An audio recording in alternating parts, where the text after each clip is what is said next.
Rad Nation, today we're going to be talking about MA and MAS, and in radiology, these are really the final controls you want to use to adjust the exposure on your system.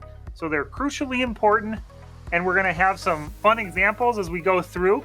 Again, talking about tube current, MA and MAS here at How Radiology Works. Remember from our video about the X-ray tube, the electrons are going to be boiled off, they're going to be running hard into a heavy metal, and the rate at which the electrons are flowing across into the heavy metal, that's what we call the tube current, the rate of the electron flow. And the tube current is measured in milliamperes. So when we say MA, we're just talking about how many electrons are actually flowing over from the cathode, hitting the anode, and outcoming X-rays. So obviously, if you have more electrons coming through, having the same interaction in the heavy metal, then more X-rays are going to be coming out. So the MA is directly proportional to the intensity of the outcoming beam. See that here, that your outcoming beam looks something like this, where you have a spectrum, and we talked about that as well, with respect to the physics of the Bremsstrahlung and characteristic are both seen in this spectrum, but you'll see that the MA does not have any contribution to the actual energy of this spectrum. So there's no change in the energy. The MA itself does not change the SID, and the MA itself does not change the time.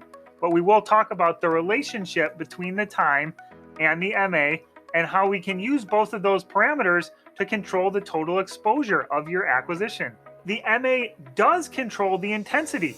So the relative shape of these two X-ray spectra are the same, but you can see that there's more X-rays underneath this curve here, and that means there's a higher intensity when you go to a higher MA. We also say it's a higher quantity of X-rays, but the quality of X-rays, namely the shape of this spectrum, is the same. MAS is just a tube current times the time. Look at our units here.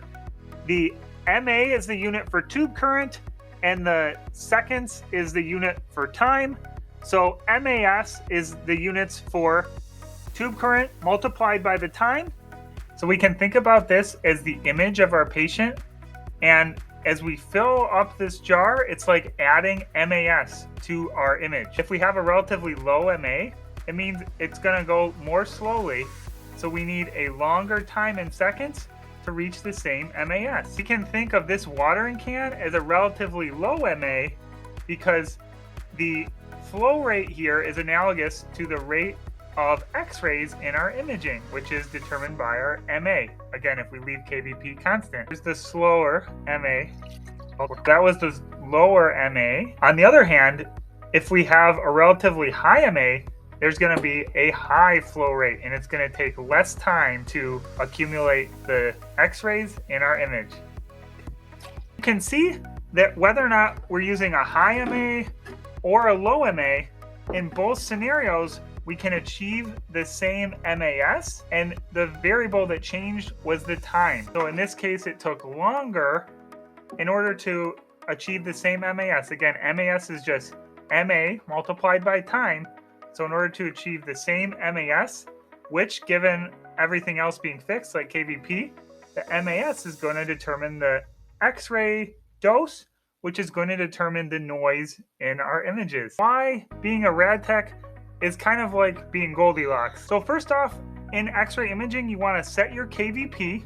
We have another video, check out that in the description below, to set your KVP. And after you set your KVP, you set your Bucky grid, and you set your source to image distance. And the last parameters you want to use are your MA and your time. If we have a fixed KVP, our X-ray spectrum is fixed, then our MAS is the thing that's going to determine how much radiation dose is used to make our image. Right now you have our image. We haven't used any radiation dose yet. You can see you have too low, just right, and too high. Once we filled it up, that's going to be our MAS, how much water we have in the jar. Okay, this is what happens if you pour too low. You can see the blue water is below the just right line, so there's not going to be enough X-ray photons that image is going to be too noisy and it's going to be difficult to make a diagnosis. We either need to pour for longer or we need to pour faster. Either pour for longer is increasing our time in seconds, or pour faster is like increasing our MA. Okay, so Luca's got it in the just right zone now. You can see that just right isn't one tiny line because there is a little bit of art in this and all the patients are a little bit different. So you have a range of values for which you're gonna get the just right exposure. But in general, you wanna target in that range that you work with your protocol management team, including technologists, radiologists, and physicists, in order to set what your just right range is for your imaging. Luca's gotten a little aggressive here. He's used too much now. So you can see we're way too high. What's happened here is the patient has actually received too much dose for this procedure, and the images are actually not going to be noisy, but we have a waste of radiation dose, more dose than we need in order to perform our diagnostic task.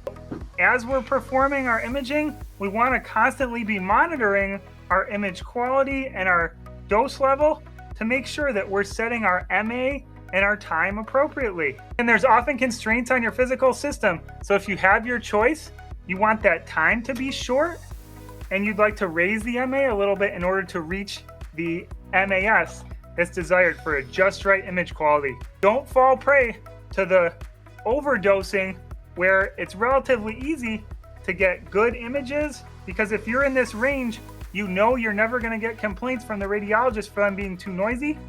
But in this range is also more dose than the patient needs in order to get acceptable image quality.